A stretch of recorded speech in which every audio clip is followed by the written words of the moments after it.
जर्जर घर में रामू, उसकी पत्नी और छोटी बेटी अभावों के बीच बैठे हैं। पत्नी की आंखों में गहरा निराशा झलक रही है। रामू की पत्नी खाली आंखों से अपनी बेटी पर अंतिम दुखद नजर डालती है और फिर चुपचाप घर से निकल जाती है। रामू सन्न रह जाता है। उसकी बेटी की हैरान करने वाली निगाहें उस पर टिकी हैं। उसकी मासूम आंखों में एक खामोश सवाल है। चिलचिलाती धूप में रामू खेत में मेहनत करता है। उसके फटे हुए कपड़े मिट्टी से सने हैं।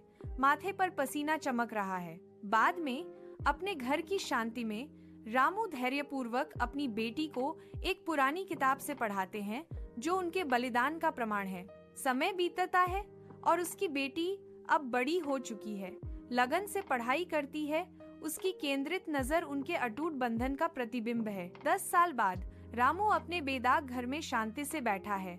उसके चेहरे पर गहरी संतुष्टि झलक रही है। उनकी बेटी, जो अब एक आत्मविश्वासी सरकारी अधिकारी है, रामू का हाथ थाम लेती है। जैसे ही रामू कहता है, गरीबी ने हमें अलग कर दिया था, लेकिन मेरी बेटी ने मेरी किस्मत बदल दी है। रामू की पत्नी पछतावे से भरा चेहरा लिए आती है। फिर रामू के शांत भाव से देखते रहने पर प्रशंसक ग्रामीणों से घिरी हुई वह मुड़ जाती है।